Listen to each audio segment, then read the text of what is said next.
Bismillahirrahmanirrahim. Sebelum dimulai, kita baca Quran terlebih dahulu ya. Teman-teman yang hadir di sini, mohon bisa untuk meng-unmute suaranya.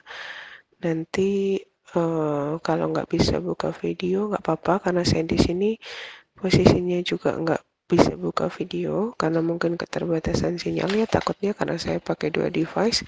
Kemudian nanti mohon teman-teman bisa membaca Al-Quran dulu bersama, karena edaran dari fakultas juga diminta untuk sebelum memulai perkuliahan, kita akan membaca Al-Quran terlebih dahulu. Nanti kita akan bersama-sama membaca surat Ad-Duha. Bagi teman-teman yang belum hafal, nanti bisa untuk buka Al-Qurannya atau buka lewat device-nya gitu ya. Teman-teman bisa membantu untuk meng-unmute suaranya biar bisa mengaji bersama-sama. Baik, kita mulai ya. Kita mulai dari ta'awudz. A'udzu billahi minasy syaithanir rajim. Bismillahirrahmanirrahim. Wadduha wal-laili idza saja. Ma wadda'aka rabbuka wa ma qala. Walal akhiratu khairul laka minal ula. Walasawfa yu'tika rabbuka fatarda. Alam yajidka yatiman fa'awa. Wa wajadaka dhallan fahada. Wa wajadaka a'ilan fa'aghna. Fa'ammal yatima fala taqhar. Wa ammas sa'ila fala tanhar. Wa amma bi ni'mati rabbika fahaddits. Shadaqallahul azim. Ya baik, alhamdulillahirrabbilalamin. Terima kasih banyak teman-teman yang sudah membaca Al-Quran dan sudah unmute suaranya. Semoga yang tadi unmute suara dan membaca Al-Quran, Allah akan mudahkan semua urusannya hari ini dan kita diterima amal ibadahnya di bulan Ramadan ini. Amin ya Allah, amin ya Rabbal alamin. Hari ini mata kuliah kita adalah OMPI. Tapi sebelum masuk pada pertemuan pertama, mungkin nanti pertemuan pertama ini saya juga akan banyak informasi terkait pelaksanaan kuliah OMPI gitu ya. Maka silakan bisa untuk isi presensinya dulu. Silakan dicek, nanti kalau portalnya belum berhasil atau belum muncul, nanti saya cek ulang di portal saya. Silakan 5 menit untuk bisa isi presensi.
Baik, berarti udah bisa ya, karena nggak ada informasi kendala di presensi, maka saya anggap presensinya sudah bisa terinput semua. Nanti bagi teman-teman yang belum presensi, jangan lupa untuk isi presensi terlebih dahulu, karena nanti kalau Google Meet-nya sudah saya tutup, kuliahnya saya tutup, maka nanti presensinya juga akan saya tutup. Baik, mata kuliah kita hari ini adalah mata kuliah OMPI, Organisasi Manajemen Pengantar Industri. Ini kita akan bertemu nanti dalam 7 pertemuan ke depan. Ya, nanti saya materi adalah sebelum UTS, dan kemudian nanti yang selanjutnya itu adalah dengan Bu Endah. Ini ya, nanti buku yang bisa dibaca tidak terbatas pada buku yang saya tampilkan di layar. Silakan nanti teman-teman bisa mencari buku lain gitu ya, untuk bahan dalam perkuliahan OMPI. Dan beberapa saya lebih banyak yang nomor 1, yaitu tentang organisasi dan manajemen, karyanya Dr. Syamsir Torang. Harapannya biar teman-teman lebih bisa memahami untuk bagaimana itu mata kuliah organisasi manajemen perusahaan industri. Kemudian untuk peraturan perkuliahan, sebelum kita memulai perkuliahan, saya akan menyepakati peraturan perkuliahan bersama teman-teman. Yang aturan perkuliahan secara umum, kalau kuliah sama saya rata-rata adalah sama gitu ya. Kemudian yang selalu perlu diperhatikan adalah apabila teman-teman melakukan ketidakjujuran dalam hal apapun gitu ya, maka nilai akhirnya nanti adalah E. Jadi silakan untuk melakukan perkuliahan ini, menjalani perkuliahan ini dengan jujur dalam aspek apapun, baik presensi, kemudian nanti UTS misalnya, atau UAS, atau tugas dan yang sebagainya yang lainnya, maka silahkan dikerjakan dengan jujur dan dilakukan dengan apa adanya. Aturan lain saya mengikuti aturan universitas dan fakultas. Kemudian untuk masalah presensi, saya juga tidak menerima lupa presensi gitu ya. Jadi kalau misalnya nanti teman-teman ada yang lupa presensi, maka saya tidak akan mengakomodir hal itu. Tapi kalau teman-teman kemudian misalnya sakit atau nanti ada tugas dari kampus misalnya lomba atau yang lain, maka silakan nanti dilampirkan untuk suratnya, disampaikan ke saya, nanti kemudian bisa saya inputkan di dalam presensi. Kemudian untuk mata kuliah OMPI ini, mahasiswa juga dilarang berpindah kelas. Di sini isinya juga harusnya adalah mahasiswa semester 6 atau angkatan 2022. Sama seperti ketika saya jelaskan di Ekotek kemarin, kalau memang tabrakan perkuliahannya, maka silakan terutama untuk 2023 di drop saja perkuliahannya, karena saya tidak menerima untuk mahasiswa izin berpindah kelas. Dan ini juga sudah saya diskusikan dengan Bu Endah. Kenapa? Karena jumlah kelasnya itu sudah memenuhi batas kuota yang seharusnya. Jadi nanti takutnya kalau kita pelaksanaannya adalah secara offline, takutnya nanti kelasnya jadi nggak cukup. Jadi kalau memang di portal teman-teman sudah terdaftar kelas C misalnya ini, maka nanti sampai akhir teman-teman ikutnya adalah kelas C, sehingga ketika ada tugas teman-teman tetap bergabung dengan yang sama-sama kelas C juga. Itu karena kalau teman-teman berpindah kelas dan portalnya tidak ikut terpindah, itu nanti menyulitkan kami sebagai pengampu untuk input nilai. Dan sekarang juga tidak kami perbolehkan pindah kelas karena memang kelasnya juga sudah penuh. Kemudian untuk informasi peraturan perkuliahan OMPI tahun ini sudah saya diskusikan juga dengan Bu Endah, bahwa meskipun nanti misalnya ada penyelenggaraan ujian ulang gitu ya atau remedi yang biasanya dilakukan setelah ujian akhir semester itu, maka kami tidak membuka untuk khusus untuk mata kuliah OMPI.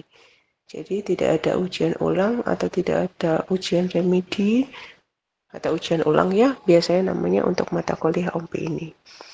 Jadi maksimalkan dari sisi kehadiran sehingga teman-teman tetap bisa mengikuti UAS. Kemudian maksimalkan apa yang diminta dari atau yang harus dikerjakan dari mata kuliah ini. Karena mata kuliah OMPI termasuk mata kuliah yang tidak begitu terlalu sulit bila dibandingkan dengan ekotek gitu ya, dengan ekonomi teknik.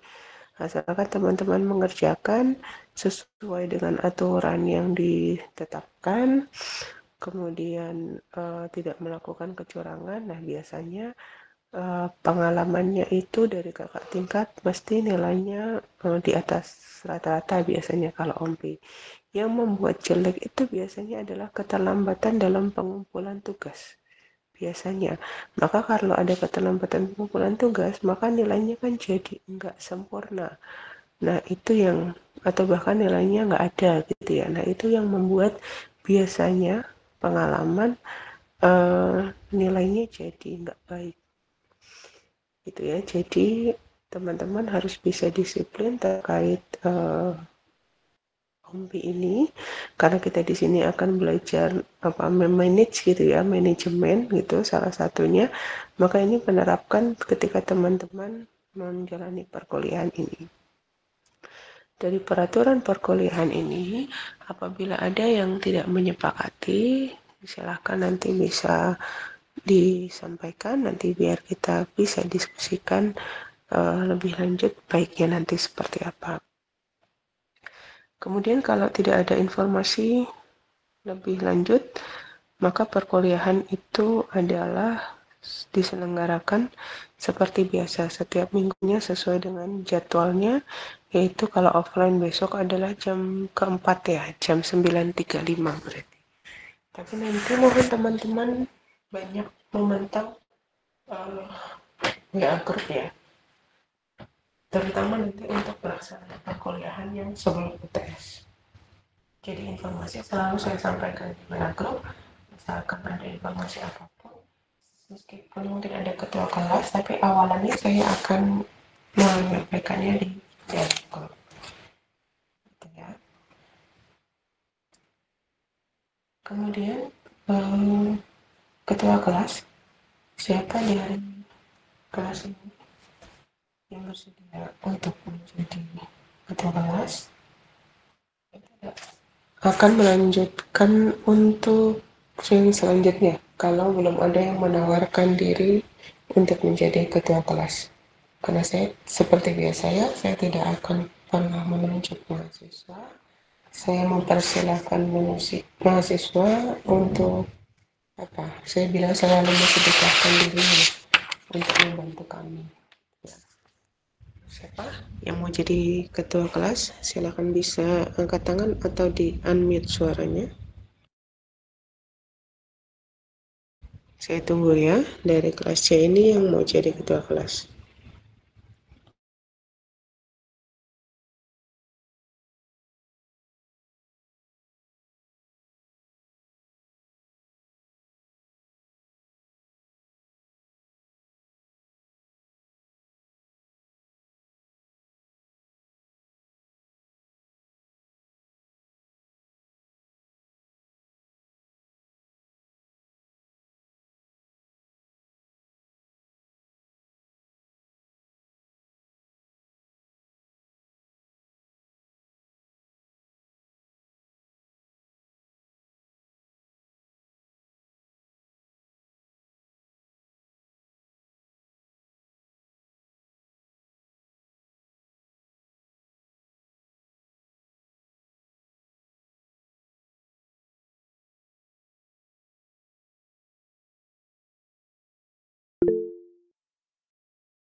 Oh ya, baik. Ada yang yoga, yoga ACP, baik. Mau jadi ketua kelas yoga ya?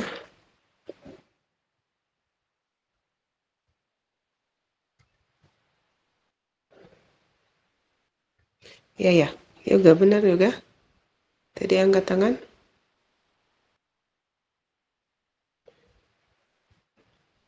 Kamu bicara nggak ya? Soalnya saya nggak dengar di sini. Atau cuman saya nggak dengar? Oh gimana nggak? Kamu mau menyampaikan sesuatu karena suaramu nggak terdengar.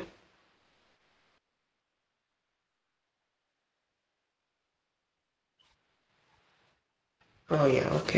Insya Allah saya siap. Baik. Terima kasih banyak Yoga sudah membantu saya. Jadi dari kelas C ini nanti akan dibantu Yoga kalau misalkan ada apa ya di luar sesuatu yang tidak seperti biasanya gitu. Saya selalu membicarakannya adalah begitu. Baik, kemudian akan saya lanjutkan sebentar.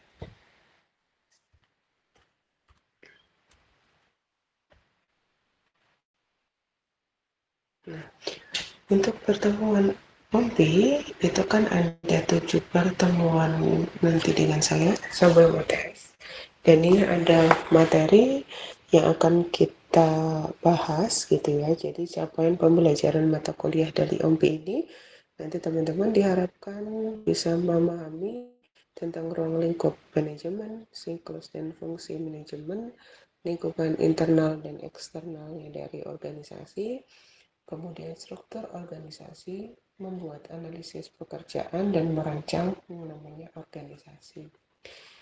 Dan yang OMPI di tahun ini akan sama dengan OMPI di tahun yang sebelumnya.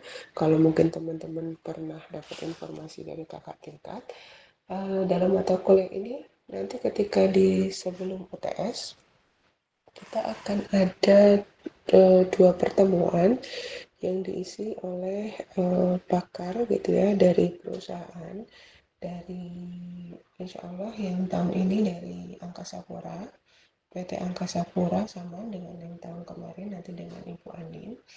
Nah pelaksanaannya adalah kalau misalnya tidak ada perubahan, maka insya Allah dari 2 pertemuan itu nanti 1 pertemuan adalah kita selenggarakan dengan online. Kemudian yang satunya, 1 pertemuannya lagi itu nanti adalah diselenggarakan langsung secara offline. Jadi harapannya mata kuliah OMPI ini kan akan lebih apa ya terasa pengaplikasiannya itu kalau teman-teman itu dapat insight atau dapat tambahan materi bukan hanya secara teori tapi langsung praktisi di lapangan. Jadi beliau itu dulu juga lulusan dari teknik industri tapi di Universitas Gadjah Mada. Kemudian S1-nya adalah di ITB, Business and Management tapi kemudian bekerjanya itu adalah di PT Angkasa Pura. Posisinya memang beliau tidak di Jogja, maka mungkin nanti saya akan butuh bantuan dari Yoga gitu ya, nanti terkait koordinasi mungkin dengan teman-teman kelas gitu ya. Saya akan koordinasikan dengan Yoga terkait yang kelas C, karena kalau pengalaman dari pertemuan yang tahun lalu, itu kalau mungkin pelaksanaan online eh, akan bisa digabung menjadi satu dengan kelas yang lain gitu ya. Ini kan mengingat karena keterbatasan waktunya beliau yang apa hariannya itu adalah bekerja gitu ya, bekerja di Angkasa Pura. Jadi kalau pengalaman tahun lalu itu kalau yang online, kalau dari sisi waktu memungkinkan, kita bagi ke dalam satu digabung jadi satu, jadi 3 kelas digabung jadi satu. Kalau dulu kalau nggak salah digabung jadi satu tapi dibagi menjadi 2 periode karena dulu kan ada 4 kelas. Nah jadi 2 kelas. Nah kalau ini mungkin skenario-nya adalah 3 kelas akan digabung menjadi satu untuk online bersama nanti Bu Anin. Kemudian ketika offline nanti mungkin waktunya terkait juga waktunya baik yang online ataupun yang offline itu mungkin waktu pelaksanaannya adalah tidak sesuai dengan jam kuliah OMPI ini gitu ya. uh, Mungkin jamnya itu adalah nanti kita ikut dari waktunya Bu Ani dan saya akan pasti juga saya akan menyesuaikan dengan kondisi waktunya teman-teman. Harapannya adalah nanti semoga saja tidak terlalu pertemuan akhir gitu ya, karena biasanya kalau udah akhir itu teman-teman praktikum, maka nanti dalam materi UTS, materi yang ada tampil di layar ini, kalau berikut memang nanti adalah terkait apa namanya struktur organisasi, bagaimana itu merancang organisasi, membuat strukturnya, bagaimana kemudian melakukan atau mendeskripsikan analisis pekerjaan gitu ya. Jadi akan praktek langsung kalau di Angkasa Pura atau di perusahaan yang lain itu seperti apa, karena beliau itu juga merupakan trainer dan konsultan dari beberapa perusahaan. Jadi nanti harapan kami dari Prodi terutama dan dari saya sebagai pengampu dan juga Bu Indah sebagai pengampu, teman-teman harus banyak menggali, gitu ya, menggali informasi terkait bagaimana organisasi dan manajemen di dalam perusahaan. Memang subkhususnya adalah kita minta beliau untuk di perencanaan organisasi dan analisis pekerjaan gitu. Tapi tidak menutup kemungkinan nanti kalau teman-teman ingin bertambah wawasan yang lebih banyak, bisa bertanya jauh lebih banyak dengan beliau gitu ya.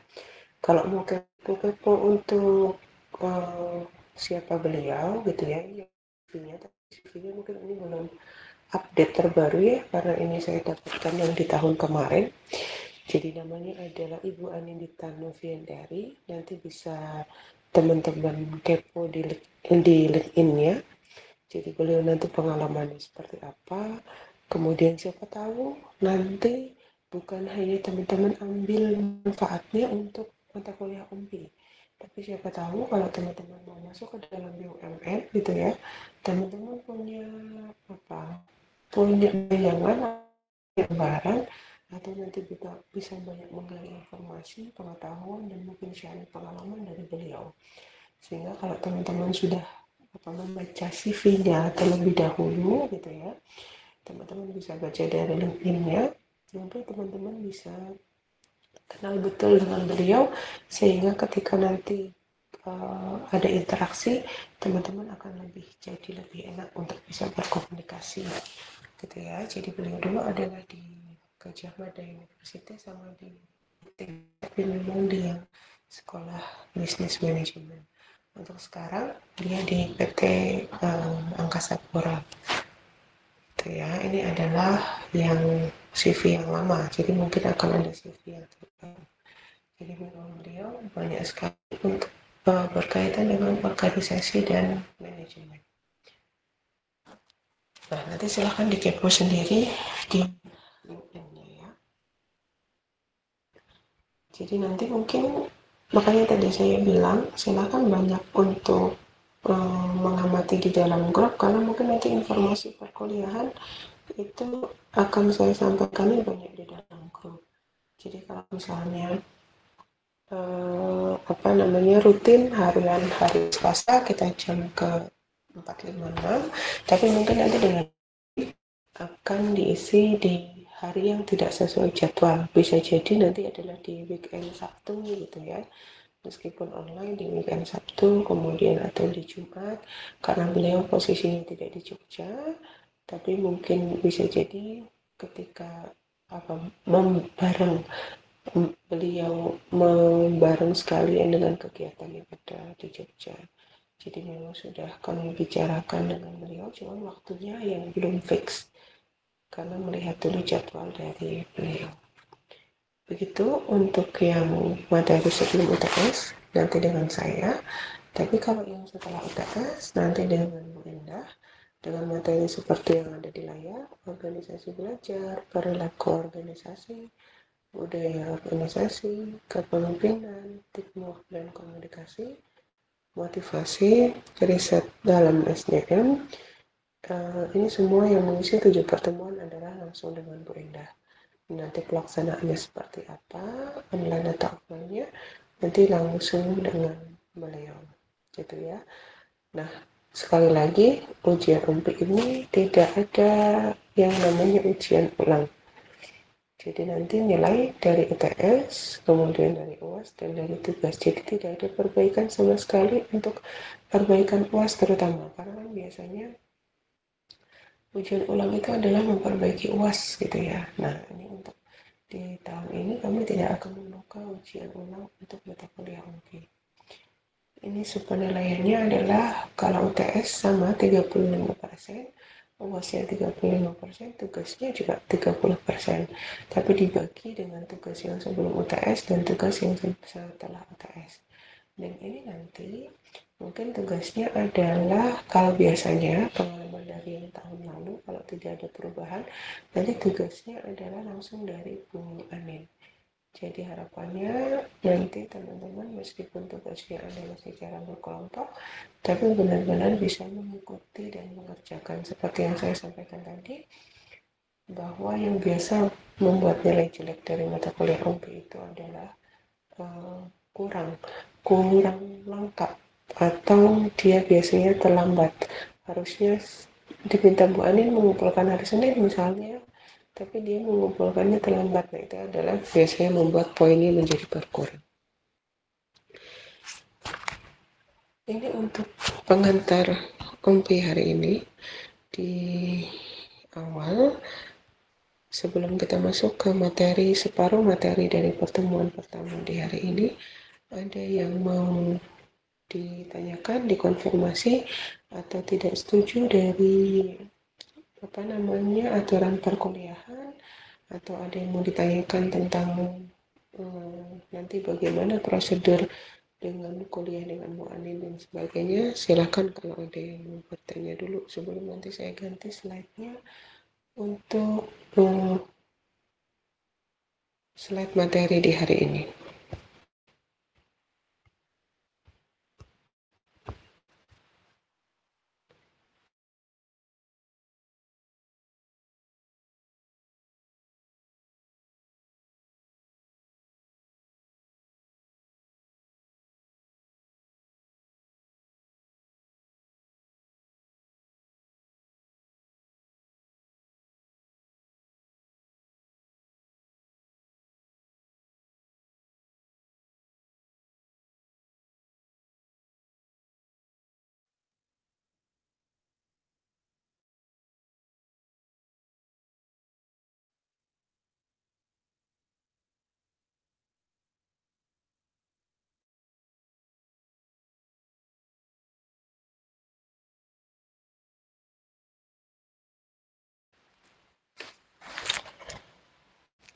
Baik, kalau nggak ada tanggapan, saya anggap semuanya menyetujui dan kita bisa lanjutkan untuk materi di hari ini. Nanti kalau suara saya tidak terdengar, kurang keras, atau tiba-tiba slide-nya hilang, nanti silakan bisa langsung disampaikan, boleh angkat tangan, atau bisa langsung aja di-unmute suaranya gitu ya. Kalau di kolom chat ya boleh, tapi takutnya saya nanti nggak kebaca. Tapi misalnya nanti memang nggak bisa terespon sama sekali dari Gmail, dari Gmail ini, mungkin karena sinyal gitu ya, yang tiba-tiba hilang, maka silakan nanti bisa salah satu sampaikan di dalam grup gitu ya. Karena kalau kuliah online itu kan kadang kita nggak tahu nanti kendalanya gimana. Kayak kemarin terkendala ternyata Gmail saya tiba-tiba keluar, maka salah satu solusinya itu adalah WA gitu ya. Mohon maaf Ibu, izin tanya boleh? Iya boleh gimana? Ibu izin tanya Bu, saya dari tadi menunggu presensi ini tidak muncul Bu. Ternyata setelah saya cek itu, saya kok Hmm, terlempar ke kelas A ya Bu ya? Padahal saya masih di kelas C Bu tadi pagi. kalau itu masalahnya saya nggak tahu. Itu dari TU. Kalau gabungnya langsung kelas A, bisa nggak? Ini Hili ya tadi ya ilmunya. Iya betul Bu. Misalnya ikut jadwalnya kelas A, bisa nggak? Sementara ini saya cek bentrok Bu dengan mata kuliah yang lainnya Bu. Kelas A itu hari apa? Sebentar. Besok ya? Kelas A itu hari Kamis 7, 8, 9. Iya Bu, betul. Oh, oke. Kalau itu saya permasalahannya nggak tahu di mana, karena itu kan sistem. Coba nanti kamu bisa tanya ke TU ya. Heeh. Untuk sementara, karena ini kamu sudah hadir, ya ikut aja di sini dulu. Nanti untuk presensinya, nanti kalau pas apa namanya sudah masuk offline atau sudah benar presensi di portal, nanti kamu japri saya biar coba saya inputkan. Gitu Baik, ya. Bu. Ya, Yes, baik, Bu. oke.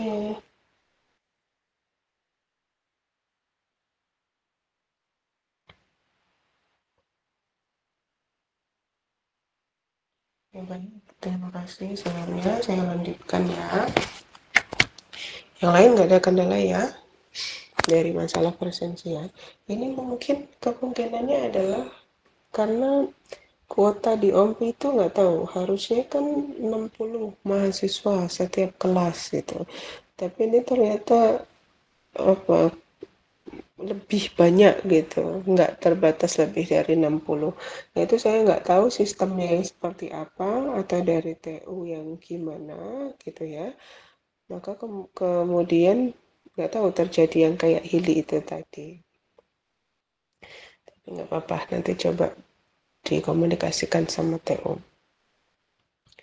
Baik, sekarang adalah tentang ruang lingkup dan fungsi dari manajemen.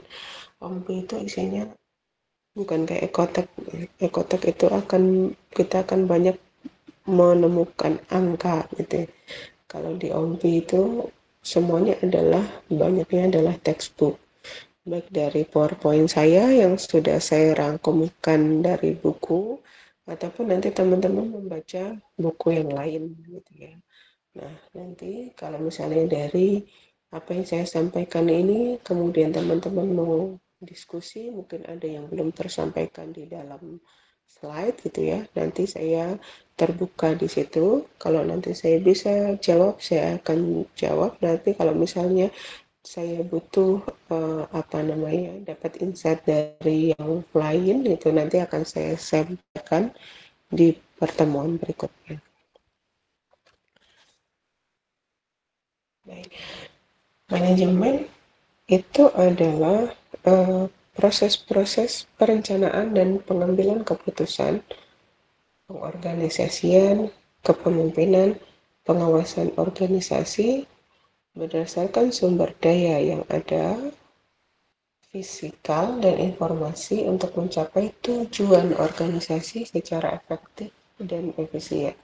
Jadi inti dari manajemen itu adalah dia proses-proses itu tadi dari merencanakan, kemudian pengambilan keputusan, kemudian adanya mengorganisir orang gitu ya, adanya kemudian pemimpin di dalamnya, kemudian ada diawasi gitu ya, berdasarkan sumber daya manusia orang yang ada di dalam organisasi, kemudian fisiknya dalam organisasi, mungkin kemudian dia ada sumber daya yang berupa fisik dan juga organisasi, dan juga informasi itu yang semua proses itu adalah untuk mencapai tujuan tujuan di dalam organisasi.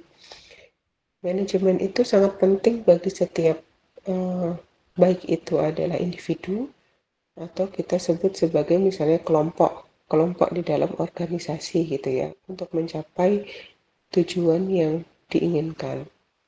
Karena sebenarnya manajemen itu berorientasi pada proses.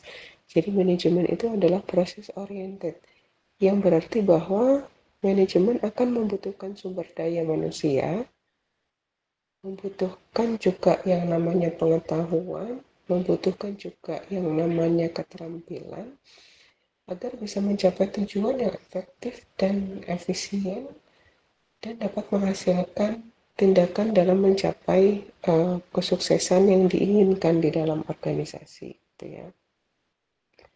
Sedangkan kalau organisasi sendiri, jadi kan tadi yang di manajemenkan itu tuh apa yang dilakukan, pengelolaan yang dilakukan, pengawasan yang dilakukan, perencanaan itu apa, organisasinya gitu ya. Di mana organisasi menurut bukunya dalam Samsir Torong itu merupakan wadah terhadap proses administrasi untuk mencapai tujuannya. Maka untuk mencapai tujuan, organisasi itu membutuhkan manajemen untuk mengorganize proses agar output dan juga outcome yang diinginkan itu dapat tercapai. Nah, jadi organisasi ini membutuhkan manajemen untuk mengorganize atau mengelola dari kegiatan perencanaan sampai dengan nanti pengawasan itu agar agar nanti outputnya atau keluarannya gitu ya, outcome yang diinginkan itu dapat tercapai. Kalau dalam buku yang lain, manajemen menurut Hasibuan gitu ya, itu adalah ilmu dan seni. Jadi manajemen itu adalah sebuah ilmu dan seni untuk mengatur apa yang diatur, proses pemanfaatan sumber daya manusia dan sumber daya lainnya. Jadi di dalam organisasi itu yang diatur itu adalah sumber daya manusia dan sumber daya lainnya, baik fiskal tadi atau kemudian informasi. Nah, mengatur ilmu dan seni mengatur ini gitu ya, diatur itu secara efektif dan efisien untuk dia bisa mencapai tujuan. Jadi kalau yang namanya organisasi kayak teman-teman mungkin ada dalam HM, himpunan mahasiswa atau organisasi yang lain gitu ya, maka pasti punya tujuan. Nah, untuk mencapai tujuan itu, maka secara teori ilmu dan seni yang mengatur itu adalah kita sebut sebagai namanya adalah manajemen.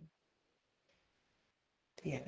Jadi setiap organisasi itu pasti memiliki yang namanya tujuan yang ingin dicapai. Setiap kelompok atau kita sebut sebagai sederhananya adalah kelompok itu pasti nanti punya tujuan yang ingin dicapai. Nah, dalam penetapan tujuan sendiri itu kita harus bisa realistis. Kenapa harus realistis? Gitu misalnya ada organisasi yang dia itu mau ke mau terkenal di dunia gitu. Tapi ternyata dia nggak realistik, nggak mungkin tercapai. Karena apa? Karena sumber daya manusia yang ada di situ dia tidak dibina untuk bisa mendalami bahasa asing misalnya. Maka tujuan itu tidak akan bisa tercapai, tidak realistis gitu. Kalau memang dia punya tujuan yang seperti itu kan dia harusnya memiliki sumber daya yang memang menunjang untuk mencapai tujuan itu.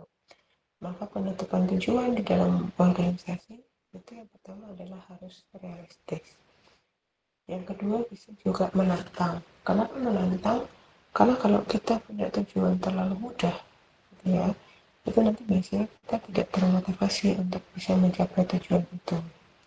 Kalau dulu saya jadi ketika sekolah itu, kalau kamu punya mimpi atau punya tujuan, itu pikirkan yang paling tinggi.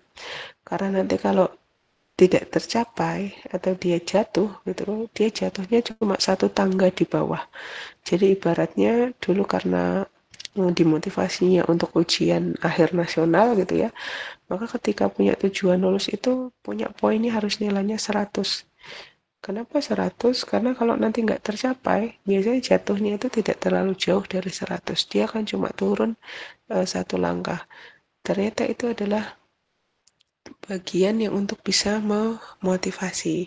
Biar kita tidak beranggapan bahwa gampang kalau kita mencapai dengan target 50 itu gampang. Nah itu nanti biasanya kita tidak akan berusaha untuk lebih. Dalam menetapkan tujuan, kita juga adalah harus khusus. Jadi bisa terdefinisikan dengan jelas, gitu ya. Dan ada baiknya menetapkan tujuan itu berbatas waktu. Jadi makanya kenapa kalau di dalam organisasi itu akan ada yang namanya jangka waktu. Tujuan yang akan dicapai dalam jangka waktu panjang atau jangka waktu tahun atau jangka waktunya adalah pendek menengah gitu ya. Dalam jangka waktu pendek misalnya tujuan yang akan dicapai untuk 1 tahun ke depan. Jangka waktu menengah misalnya dalam 5 tahun ke depan tujuan yang akan dicapai itu apa setelah 5 tahun. Kemudian dalam jangka waktu panjang lebih dari 10 tahun, nanti apa tujuan yang akan ingin dicapai dalam organisasi.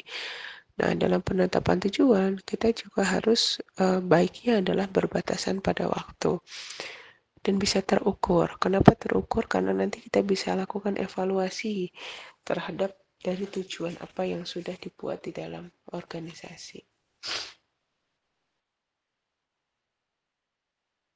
Dalam pengelolaan gitu ya, tadi kan kita disebutkan bahwa manajemen itu adalah ilmu dan seni mengatur proses pemanfaatan sumber daya gitu ya. Maka persoalan yang biasa ditemui ketika kita melakukan proses pengelolaan itu gitu ya, dari perencanaan sampai dengan pengawasan tadi, yang biasa ditemui sebagai permasalahan itu artinya adalah adanya ketidakpastian. Jadinya ketidaklengkapan informasi mengenai masa depan misalnya. Jadi kita nggak bisa kan meraba masa depan itu seperti apa. Misalnya ada perusahaan gitu ya, dia mau jadi mau punya market share-nya itu misalnya awalnya jangka pendek tujuannya adalah masih wilayah DIY gitu. Kemudian dia mau kemudian dalam jangka panjang gitu ya, dia mau market share-nya itu nanti adalah menguasai seluruh wilayah di Indonesia. Nah, tapi permasalahannya kita tidak segala sesuatu akhirnya itu informasinya itu nggak pasti. Kita nggak tahu nanti tiba-tiba ada bencana alam atau ada kemudian sakit gitu ya, massal seperti corona kemarin gitu ya. Maka itu kan ada informasi-informasi yang kita tidak bisa pasti. Sehingga itu adalah nanti kita menjadi keterbatasan di dalam pengelolaannya manajemen dan jadi ditemukannya sebuah masalah biasanya di situ. Atau misalnya keterbatasan sumber daya. Kita mau untuk bisa market share-nya menguasai Indonesia gitu ya, seluruh Indonesia, seluruh pulau di Indonesia, tapi kita punya keterbatasan misalnya finansial. Kita nggak punya uang promosi untuk finansial yang besar. Sehingga kalau mau terkenal di seluruh Indonesia itu kan harusnya effort promosinya lebih besar. Maka finansialnya juga harus lebih kuat. Dan mungkin keterbatasan di situ. Nah, dalam pengelolaan organisasi itu tadi, keterbatasan dalam sumber daya itu biasanya menjadi persoalan yang ditemukan di dalam manajemen. Kalau kita bicara manajemen, maka nanti akan ada yang namanya di situ ada input, kemudian ada proses, kemudian adalah output.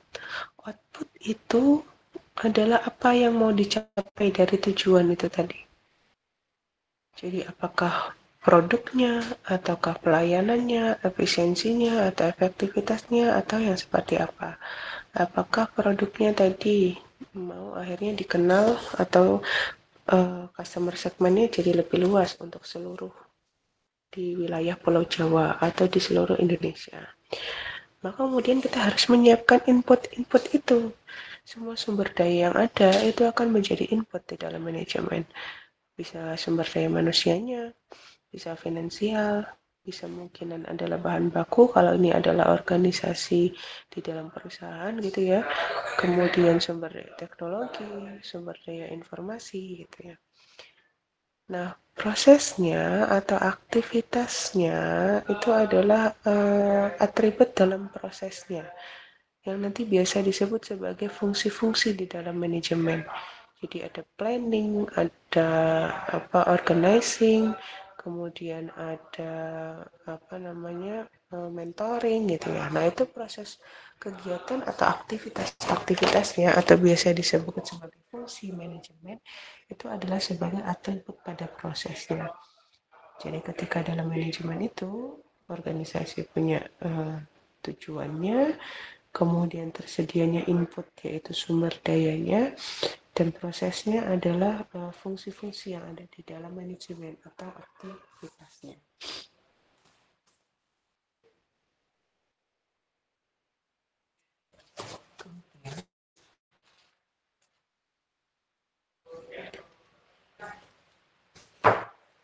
Manajemen kinerja.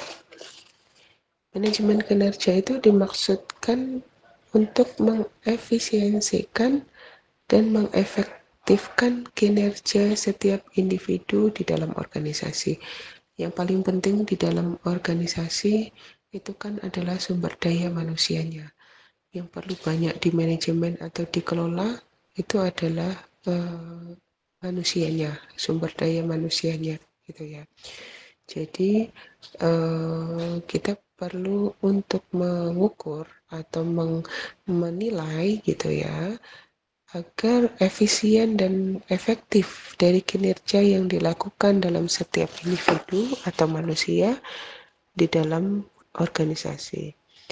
Agar dapat mengefisiensikan dan mengefektifkan kinerja setiap individu tadi, dan komunikasi antar individu di organisasi harus tercipta secara harmonis.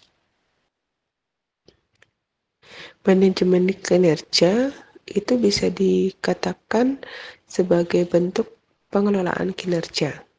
Jadi performance management untuk menilai bagaimana nanti kinerja dari seseorang atau kinerja dari sumber daya manusia itu untuk mendapatkan hasil kerja atau prestasi kerja yang efektif, efisien, dan rasional. Karena kalau manusianya tidak di-maintain gitu ya, nanti tujuan di dalam organisasinya itu jadi tidak bisa tercapai gitu ya. Ini kalau secara definisi menurut Armstrong dan Barong itu manajemen kinerja itu adalah pendekatan strategis dan terpadu untuk mencapai kesuksesan dan berkelanjutan di dalam organisasi. Atau dalam definisi lain di dalam bukunya Samsel Torang itu, manajemen kinerja adalah proses komunikasi yang harus diimplementasikan secara berkesinambungan antara staf dengan staf, antara staf dengan pemimpinnya.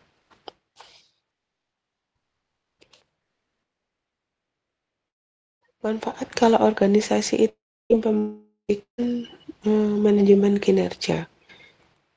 Jadi nanti yang pertama adalah tujuan organisasi itu dapat sesuai dengan tujuan pada tim dan individu. Jadi kalau organisasi itu punya tujuan tertentu, tapi dia tidak sesuai dengan apa yang ada di pikiran atau apa yang ingin dicapai oleh individu atau manusia di dalam tim tersebut, maka jadi itu nanti tujuan organisasinya jadi nggak kecapai. Maka dengan manajemen kinerja, harusnya nanti ada penyesuaian dalam tujuan organisasi itu selaras atau sesuai dengan tujuan tim dan tujuan individu juga. Jadi ketika organisasi itu punya mimpi atau tujuan dia bisa market share-nya menguasai seluruh Indonesia, maka seharusnya manajemen yang terlibat di dalamnya juga harus memiliki tujuan itu ketika dia berkontribusi di dalam organisasi. Kemudian selain itu ketika di dalam manajemen, di dalam organisasi itu mengimplementasikan manajemen kinerja, bisa jadi memotivasi staf juga. Karena kan kinerja itu adalah ada yang bentuknya adalah penilaian. Jadi kalau staf itu nilainya tidak baik gitu ya, itu kan bisa menjadi memotivasi dia untuk menjadi memiliki motivasi yang lebih tinggi sehingga performanya jadi lebih baik. Kemudian memperbaiki kinerja dari staf. Kalau dia sudah termotivasi, pasti kinerjanya juga akan ikut terperbaiki. Kemudian meningkatkan value atau meningkatkan nilai, baik nilainya organisasi atau juga nilainya dari staf itu sendiri. Nah, ini pentingnya organisasi itu mengimplementasikan manajemen kinerja ketika melakukan pengelolaan di dalam organisasinya.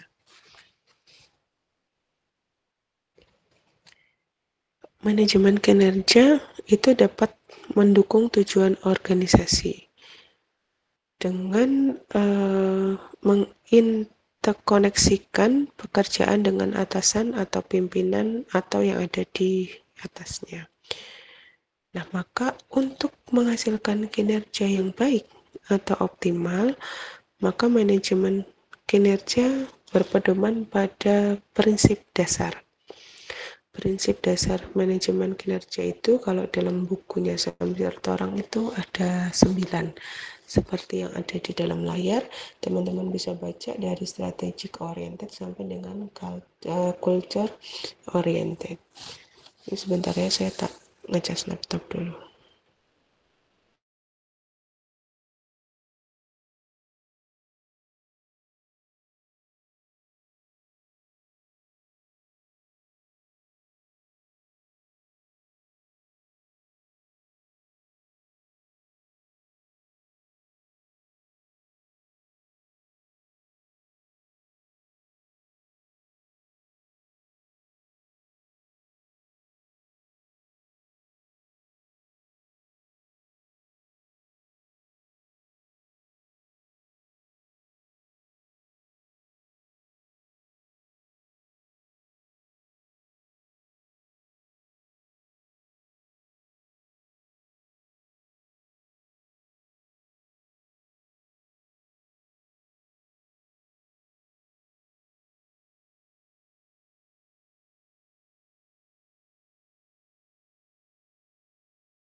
Prinsip dasar kinerja agar baik dan optimal itu yang pertama adalah strategi oriented, yang berarti bahwa manajemen kinerja didasarkan pada kinerja yang lebih holistik, lebih menyeluruh gitu ya, lebih urgently dan long term goal atau tujuan jangka panjang.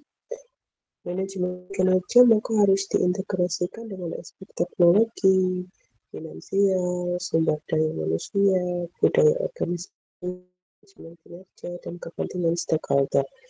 Jadi sumber daya keseluruhan yang ada itu harus diintegrasikan untuk mencapai strategi manajemen kinerja didasarkan pada kinerja yang lebih holistik atau lebih menyeluruh. Kemudian kalau yang kedua ada goal oriented, yang berarti untuk menghasilkan kinerja yang baik atau optimal, maka manajemen kinerja itu harus dimulai dengan merumuskan dan menetapkan tujuan yang hendak dicapai organisasi sebelum aktivitas pekerjaan itu dilakukan.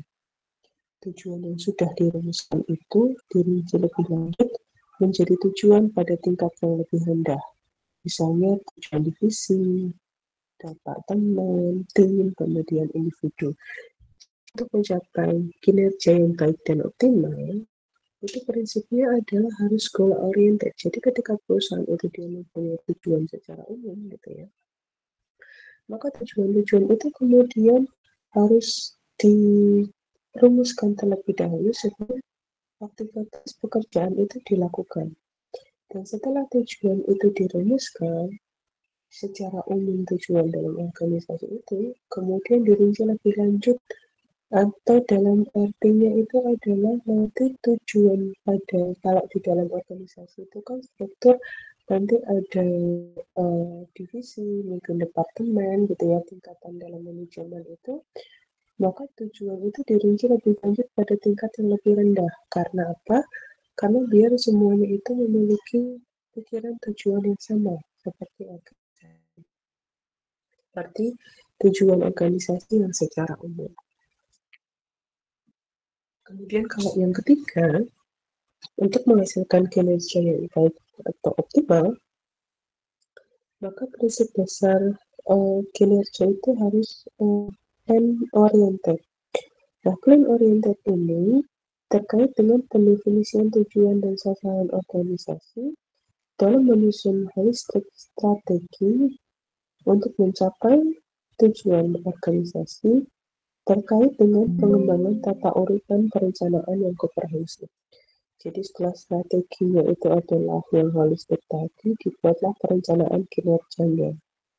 Kenapa dilakukan perencanaan kinerja? Perencanaan kinerja dimaksudkan agar terintegrasi dan terkoordinasi dengan aktivitas yang nanti akan dilakukan.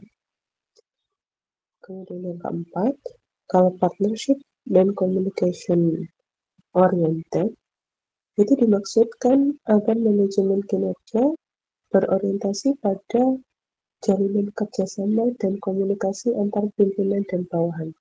Jadi manajemen kinerja akan baik dan optimal kalau adanya komunikasi yang baik antar tingkat pada manajemen, yaitu pada atasan dan bawahan gitu ya, atau pada pimpinan dan bawahan.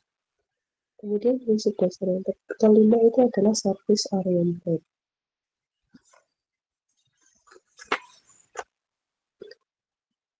Service oriented itu dimaksudkan bahwa setiap aspek dalam mengelola kinerja harus memprioritaskan layanan kepada stakeholder.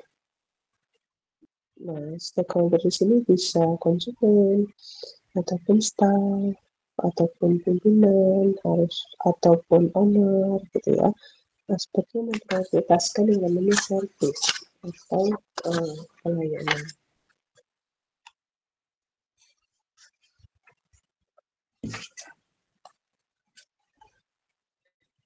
Kemudian kalau responsibility oriented, agar setiap individu, baik nanti dia pimpinan dan bawahan dalam organisasi, mengetahui dan menerima tanggung jawab atas pekerjaan yang diberikan kepadanya. Jadi kan nanti akan ada analisis pekerjaan itu ya, jadi setiap individu tahu tanggung jawabnya. Nah itu nanti menjadi prinsip dasar kerja kinerja yang akan menjadi baik dan juga optimal. Kemudian ada yang namanya sustainable oriented, berarti kinerja harus selalu diperbaiki kualitasnya. Tadi kan sebagai bahan improvement gitu ya. Kalau culture oriented dimaksudkan agar manajemen kinerja berorientasi pada normal, pada kepercayaan, pada sebuah nilai gitu ya. Nah ini adalah prinsip dasar manajemen kinerja atau untuk menghasilkan kinerja yang baik dan optimal, maka harus ini berorientasi pada strategi, pada goal, pada plan gitu ya, pada pelayanan, pada responsibility, pada culture, pada perbaikan kualitasnya. Nah, itu adalah prinsip dasar dari manajemen kinerja agar baik dan juga optimal.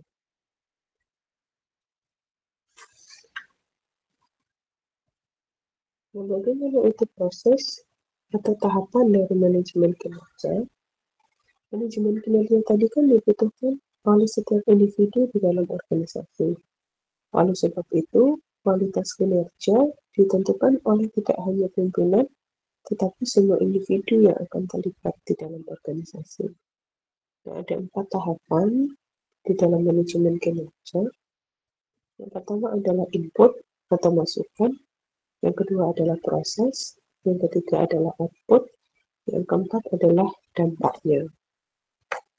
Ilustrasinya begini, misalnya pada input, pada proses atau tahapan manajemen kinerja yang pertama, yaitu input. Sebuah lembaga pendidikan, misalnya kita sebagai perguruan tinggi ya, kan memiliki yang namanya kita sebut sebagai sivitas akademika atau orang-orang sumber daya yang ada di dalam perguruan tinggi. Ada dosen misalnya, ada pegawai, kemudian ada karyawan, pegawai administrasi, ada mahasiswa gitu ya. Maka inputnya ini, sivitas akademikanya ini harus yang berkualitas agar dapat menjamin kualitas kinerjanya. Oleh sebab itu, perguruan tinggi atau universitas ini harus melaksanakan yang namanya rekrutmen tes dalam menerima dosen, menerima pegawai, dan juga menerima mahasiswa.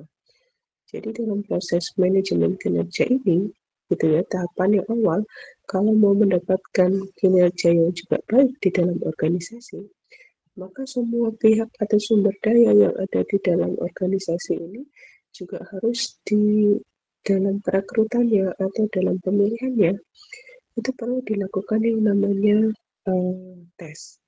Nah, aktivitas rekrutmen ini seperti yang sudah saya jelaskan tadi untuk mendapatkan sivitas akademika di dalam universitas gitu ya, itu merupakan input dari manajemen kinerja. Atau misalnya teman-teman organisasi HM gitu ya. Mungkin kan kalau di HM itu eh, sumber dayanya ya adalah manusia yang akan menjadi pengurus HM. Maka untuk mendapatkan kualitas kinerja yang baik gitu ya, maka perlu dilakukan yang namanya rekrutmen test atau kegiatan rekrutmen itu tadi. Untuk mahasiswa yang menjadi pengurus HM adalah yang terpilih misalkan berdasarkan kriteria tertentu yang diperlukan. Nah, kegiatan rekrutmen ini merupakan sebuah input dari manajemen kinerja. Kemudian tahapan yang kedua setelah kita melakukan rekrutmen, mendapatkan sivitas akademika tadi di dalam perguruan tinggi. Maka prosesnya adalah setelah perguruan tinggi tadi melaksanakan penerimaan atau rekrutmen untuk dosen, pegawai, dan mahasiswa juga, selanjutnya mereka yang telah diterima itu akan bekerja sesuai dengan tugas dan fungsinya. Seorang dosen misalnya akan melakukan pembelajaran, kemudian seorang pegawai misalnya mengerjakan tugas administratif misalnya, kemudian bagi mahasiswa harus mengikuti proses pembelajaran. Nah, aktivitas seperti yang saya jelaskan itu tadi itu merupakan proses dari manajemen kinerja. Kalau misalnya tadi contohnya adalah organisasi pada HM, berarti manajemen kinerjanya adalah aktivitas pada mahasiswa yang menjadi HM itu tadi. Mungkin nanti ada yang bagian pers, ada yang bagian mungkin yang lain. Nah, itu dia bekerja sesuai dengan aktivitasnya. Kemudian tahapan yang ketiga. Tahapan yang ketiga itu adalah output. Ilustrasinya adalah setelah beberapa semester atau tahun, pasti perguruan tinggi ini akan mewisuda mahasiswa yang dia telah menempuh proses perkuliahan, ujian semester, ujian skripsi, ujian KP misalnya. Jumlah mahasiswa yang telah diwisuda ini merupakan output terhadap manajemen kinerja dari lembaga pendidikan tinggi atau universitas itu tadi. Kualitas luaran atau yang disebut sebagai alumni dari lembaga pendidikan tinggi tersebut ditentukan oleh kualitas kinerja sivitas akademika yang ada di perguruan tinggi tadi. Alumni akan berkualitas apabila semua sivitas akademika yang tadi ada di dalam perguruan tinggi memiliki kualitas kinerja juga yang baik. Maka kalau tadi di awal ada rekrutmen gitu ya, punya poin-poin tertentu sesuai dengan parameter kinerja yang diharapkan, maka biasanya outputnya juga akan mengikuti hal itu kalau proses dilakukan secara tepat. Kemudian dampaknya gitu ya, atau manfaatnya atau outcome-nya, alumni perguruan tinggi yang telah diterima bekerja pada berbagai instansi merupakan outcome. Jadi nanti kalau teman-teman sudah menjadi alumni dan bekerja di perusahaan atau di manapun gitu, itu adalah outcome dari manajemen kinerja. Dampaknya, oh bisa banyak 50% misalnya menjadi PNS atau 10% menjadi tenaga pendidikan atau kemudian bekerja di BUMN. Nah, itu adalah outcome-nya. Semakin banyak jumlah alumni yang diterima oleh pengguna, artinya oleh misalnya perusahaan gitu ya, merupakan indikator semakin berkualitasnya manajemen kinerja perguruan tinggi tersebut. Nah, jadi itu adalah proses atau tahapan dari manajemen kinerja dengan ilustrasi juga yang tadi juga sudah saya jelaskan. Nah, kemudian di dalam manajemen itu ada 3 tingkatan atau level manajemen. Yang pertama itu adalah top manager, yang kedua adalah middle manager, yang ketiga adalah first line manager. Tapi itu adalah tingkatan yang paling atas di dalam struktur organisasi gitu ya. Kemudian middle manager itu adalah yang tengah, biasanya dia itu adalah para manajer gitu ya. Kemudian first line manager itu adalah yang berada di bawahnya. Kenapa kemudian perlu memahami dalam level manajemen? Karena setiap tingkatan itu pasti akan punya wewenang dan tanggung jawabnya. Middle manager punya wewenang terhadap first line manager, tapi dia bertanggung jawab untuk melaporkan apa yang menjadi aktivitas terhadap tingkatan yang paling atas. Nah, jadi ini di dalam level manajemen akan ada yang namanya 3 tingkatan, atas, tengah, dan juga yang paling bawah. Nah, setiap tingkatan pada level manajemen ini diharapkan memiliki keterampilan atau skill. Biasanya kalau menjadi seorang top manager itu yang paling penting adalah conceptual skill. Karena dia kan yang divisi paling puncak. Jadi secara konsep, dia harus bisa memahami keseluruhan. Nah, kalau yang tengah, middle manager itu biasanya dia harus punya skill human skillnya, karena dia kan yang akan memandui gitu ya bagian yang di bawahnya. Maka kalau nanti misalnya teman-teman bercita-cita misalnya menjadi seorang manajer gitu ya, maka perkuatlah human skillnya untuk bisa empati ke orang lain, bagaimana caranya menjadi seorang pemimpin yang menyuruh bawahannya. Karena karakter seseorang itu kan berbeda. Ada yang satu disuruh dengan cara lembut bisa, tapi yang satunya mungkin enggak. Nah, itu kan artinya memperlakukan seseorang yang satu dengan orang yang lain itu mungkin bisa jadi tidak sama. Dalam kondisi A dengan kemudian kondisi B menjadi mungkin tidak sama. Maka kalau ada human skill yang dimiliki oleh middle manager. Kemudian yang terakhir adalah supervisor. Jadi harus memiliki technical skill secara teknis. Jadi dia lebih banyak kemampuan dari motor kasar dan halusnya secara teknis. Dia harus bisa memiliki kemampuan itu.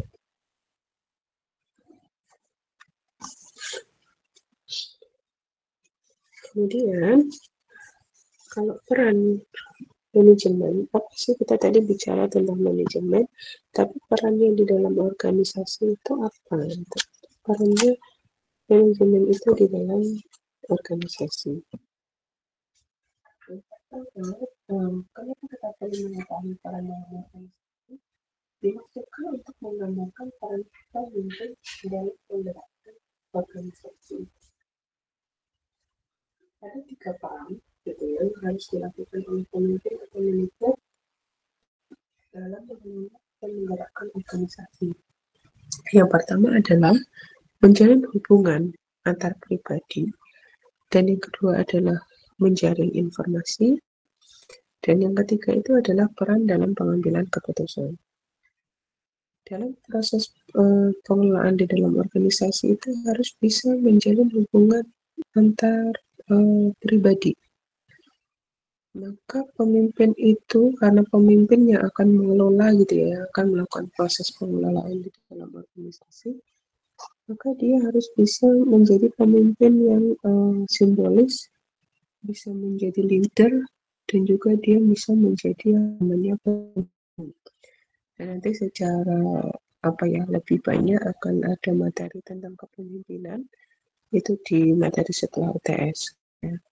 Kemudian peran manajer yang kedua di dalam organisasi itu adalah menjaring informasi. Jadi harus bisa memonitor. Kalau kita mendapatkan informasi itu kan dengan cara memonitor, kita menjadi juru bicara yang ditugaskan, nah itu harus bisa menjaring informasi. Dan juga yang terakhir adalah dalam pengambilan keputusan. Pengambilan keputusan terhadap hal-hal yang terjadi di dalam organisasi. Nanti teman-teman juga akan mempelajari tentang manajemen sumber daya manusia organisasi. Dan itu nanti akan ada juga di materi setelah UTS. Jadi nanti lengkapnya akan ada di materi setelah UTS. Sumber daya manusia merupakan kontributor strategis atau utama terhadap semua aktivitas pada organisasi, atau dia adalah pelaku yang akan menjalankan tugas dan fungsinya di dalam organisasi. Maka organisasi yang ingin berkembang, organisasi harus mengelola dan mengembangkan sumber daya manusianya dengan baik. Sumber daya manusia itu adalah sebagai mitra strategis usaha gitu ya. Ada yang menyebutkannya seperti itu. Kesuksesan organisasi akan ditentukan oleh efektivitas kinerja semua staf dan anggota di dalam organisasi. Nah, salah satu indikator kinerja organisasi itu adalah produk dan pelayanan yang diberikan kepada konsumennya. Sumber daya manusia organisasi adalah pelaku tadi yang akan menjalankan tugas dan fungsi untuk mendesain, memproduksi, memberikan pelayanan, mengelola dan mengembangkan sumber daya manusia agar organisasi dapat menjalankan misinya untuk mencapai tujuan. Menurut Terry dalam bukunya, ada 3 program yang sebaiknya dilakukan dalam pengembangan sumber daya manusia. Nah, karena tadi organisasi adalah menjadi pelaku yang penting gitu ya, menjalankan tugas dan fungsi organisasi, fungsi utama di dalam organisasi, maka sumber daya manusia itu kan harus berkembang. Maka ada tahapan pengembangan dalam sumber daya manusia. Yang pertama adalah proses rekrutmen sumber daya manusia. Yang kedua adalah ketika sudah direkrutmen, maka perlu dilakukan peningkatan kompetensi atau kemampuannya. Kemudian yang ketiga perlu peningkatan produktivitas dari SDM-nya. Pada tahap proses rekrutmen ada rekrutmen pegawai, seleksi, perangkatan, orientasi gitu ya. Ketika peningkatan kompetensi, maka ketika organisasi itu SDM itu sudah bergabung di dalam organisasi, maka untuk meningkatkan kompetensi yang ada akan dilakukannya pelatihan, pengembangan gitu ya, usaha peningkatan kinerja, penataan upah atau gaji. Dapat penataan gaji itu menjadi peningkatan kompetensi karena itu kan juga menjadi semangat motivasi gitu ya. Kemudian yang terakhir adalah peningkatan produktivitas pada SDM-nya.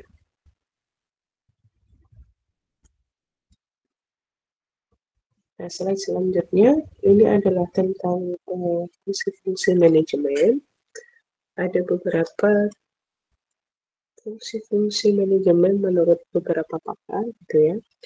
Dan ini nanti mungkin akan saya sampaikan di pertemuan kedua karena nanti jam setengah 12 saya ada undangan rapat gitu ya.